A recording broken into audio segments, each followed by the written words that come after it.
Hi there, I'm about to have a online meeting with Sissal, who is representing Denmark, and we are just going to have a little bit of an interview, and this is courtesy of Denmark Eurovision Community, and this is where it's going to be posted. Just waiting for Sissal to come online, and we do indeed have a few questions from the fans of Denmark Eurovision Community. So if we just hold on, we'll get started and have a little chat with the Danish representative for 2025. Hello. Hello there. Hi there, are you okay? Huh? Are you okay? I am so okay. How are you? I'm really well, thank you. Right, I'll get started then straight away because I'm running out of time slightly. So, hello, and thank you for agreeing to do this very tiny little interview. I'm in charge of the International Community of Eurovision org, and the Denmark Eurovision Community, their fans, I've got all these questions for you, which we'd like to answer as many as possible. Okay. First of all, congratulations for your victory in the Dance Melody Grand Prix. Can you just tell us a little bit about yourself and your music background? So I'm Sissal and I am 30 years old. Oh no, don't say that. I'm 30. I just turned 30. So I am originally born and raised in the Faroe Islands, and I have lived now in Copenhagen for 5 years. So I have always made music. My first the first time I was performing in front of people, I was 10 years old. I was a part of the Faroese Kids MGP competition, and I won that. And then I was in something called Voice of the Year in the Faroe Islands when I was 15. And then I've been in musicals as well, and I have released some music as well. So yeah, I've always made music. Well, thank you for that. That's certainly some things we didn't actually know. Is there a song or an album that inspired you to become a singer?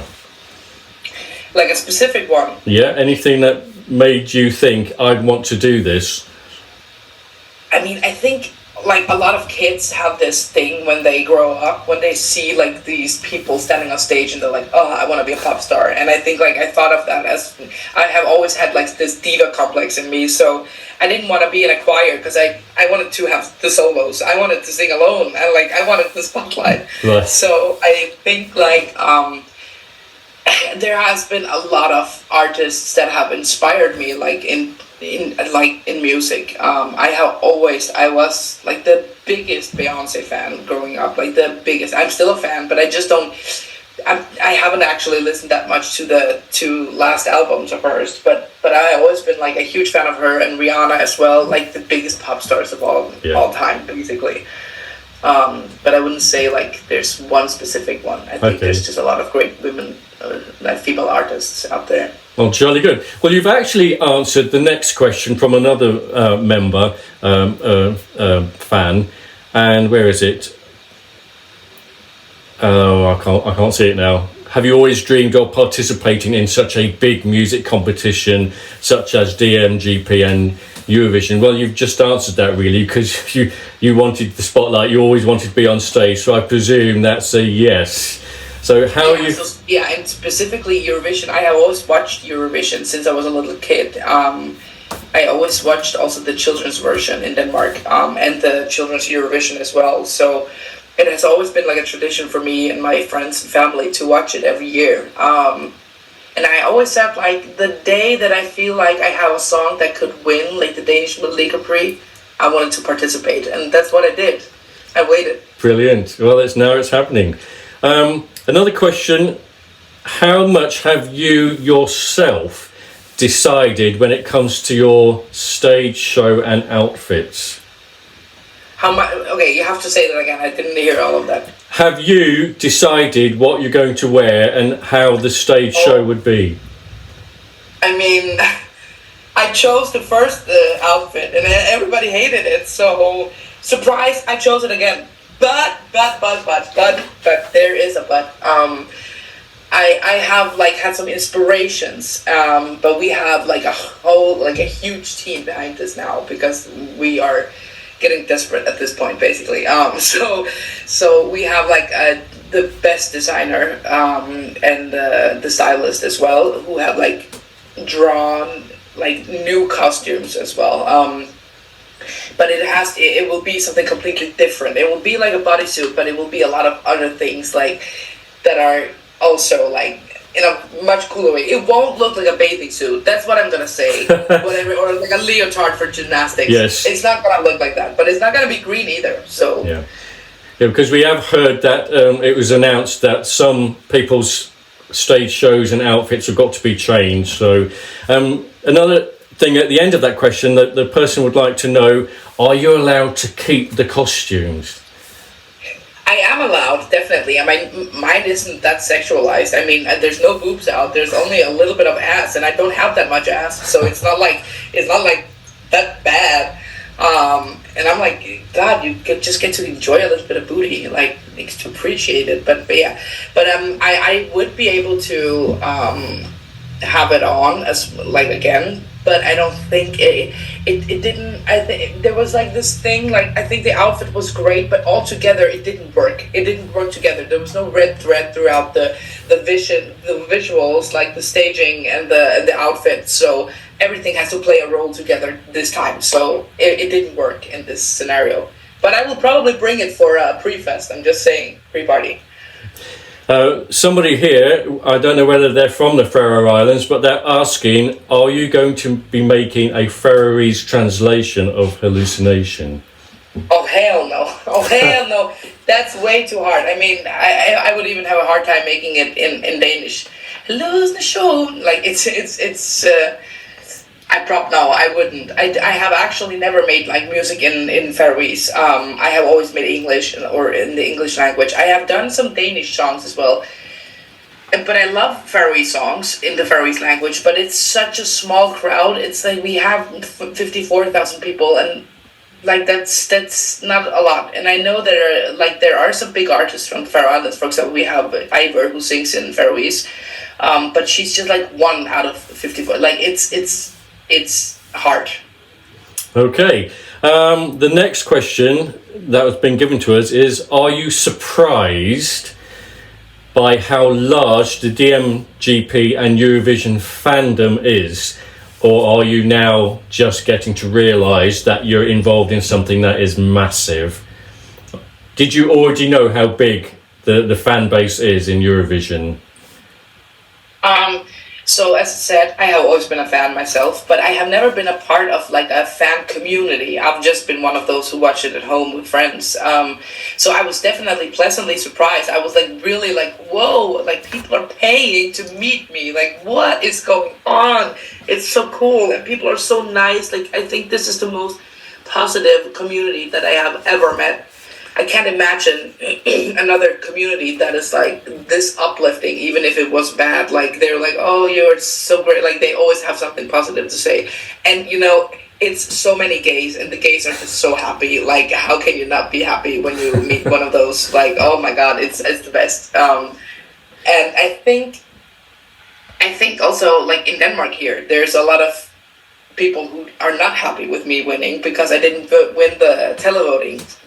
There was like 5% between me and the second runner-up, and that's not a lot, but it was enough for people to be like, oh, again, Denmark won't be in the finals, and oh God, like so I have actually had a lot more love from the people, foreign people, or from the other countries. I have seen love from Denmark, of course, but I think maybe there's a lot of negative comments on Facebook from Danish people. Yeah, well, you have to take social media with a pinch of salt, but yes, it is a very large community, the fans, and I have to say, one of our Danish managers, Martin Kohlschuldt-Unger, he was jumping for joy. He was rooting for you when he was watching the final, and he was jumping out of his seat. And he was so pleased that you actually won. And we ought to have had that on video, actually. But anyway, let's move on. We've got a few more questions. Have you had a chance to listen to all of the other songs in the competition? And do you have a favourite? And are you going to tell us? I mean, I have listened to all of the songs because I think it's important to also support the other artists and being like, because the first time I was at a pre-party, I met some other artists and I was like, oh, I didn't know them because they hadn't had the time. It was basically like 5 days after I had won, so I hadn't had a chance. So I was so embarrassed when I like shook someone's hand and I was like, oh, someone has just won, and they didn't know who I was either, so it was fine, But I think I have listened to all of the songs, and I think there's a lot of great songs, and I think it's so interesting, like seeing how different cultures like present music, like also the way of singing vocally. For example, when I hear Greece, she has such an amazing voice, but their culture is completely different when they sing, like Arabic kind of singing as well. It's so cool. I love it. But I really enjoy Kyle's Lighter song from Norway because it gives me such a nostalgic feeling from like 2015, like 13, 15 with a modern twist, and I was like the biggest fan of that kind of genre. It reminds me a little bit of the Megan Trainor No kind of genre. I don't know if you know that song. It has this vibe. Right. And I love Bara Bara Bastu. Right. That song is ingrained in my brain right now. I sing it all the time. What else? I mean, I think I love also like Erica and Mariana, like with serving and Ich komme, because it's like it's giving Brat Summer, like Charlie XCX, and I love that kind of vibe from women. And I love as well JJ's song from Austria, because holy crap, those vocals are insane. I think there's so many aspects. Like there's some songs that are like within a genre that I wouldn't normally listen to, but like the vocals and the production of the song is, I think I really appreciate all of the songs. But of course, there's some that I listen to a lot, and that's specifically the Nordic countries, and I listen to Claude's Silly as well a lot. So you've physically mentioned Norway and Austria. So Norway and Austria, you need to vote for Denmark when it comes to the voting, okay? Yes! Right, okay, next question. We're near the end now, actually. Are you involved in deciding who will be your backing vocalists? My backing vocals? Yes. Do you have your favourites who you want, or do they give you some?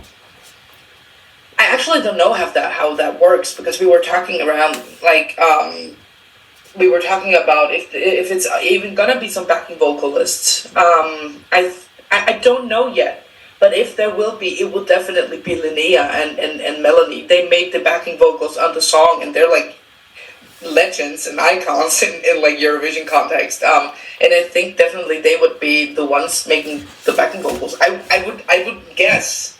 But I don't know, does it have to be like, does someone have to stand behind stage and be making the backing vocals? I don't know that. I'm just on the presenting side of things. I'm in the background. That's basically, we're running out of time. So there's one more thing I'd just like to say is that, do you have a message for the fans from the Denmark Eurovision community?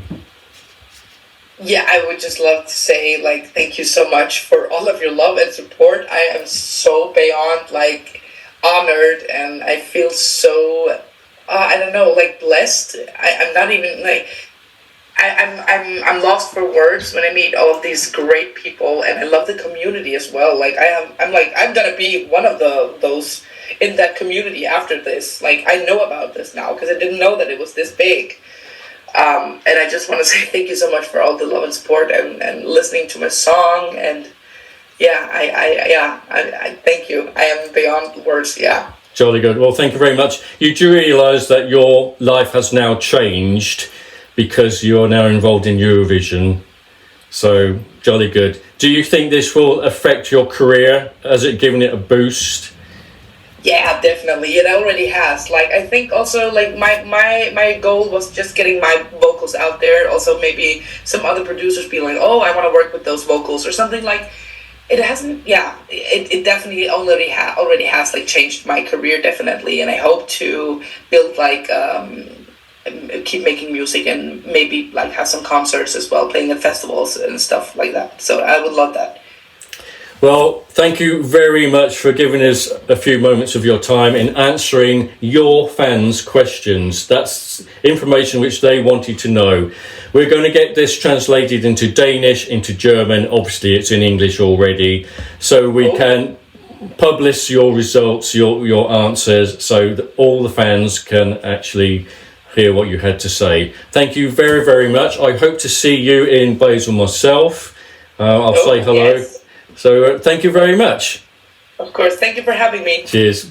Good luck. Thank you. Thank you. Bye-bye. Bye-bye for now. Well, there you have it, folks. Your answers for those questions were given. This is going to be great, isn't it? See you later with the next one. Bye for now.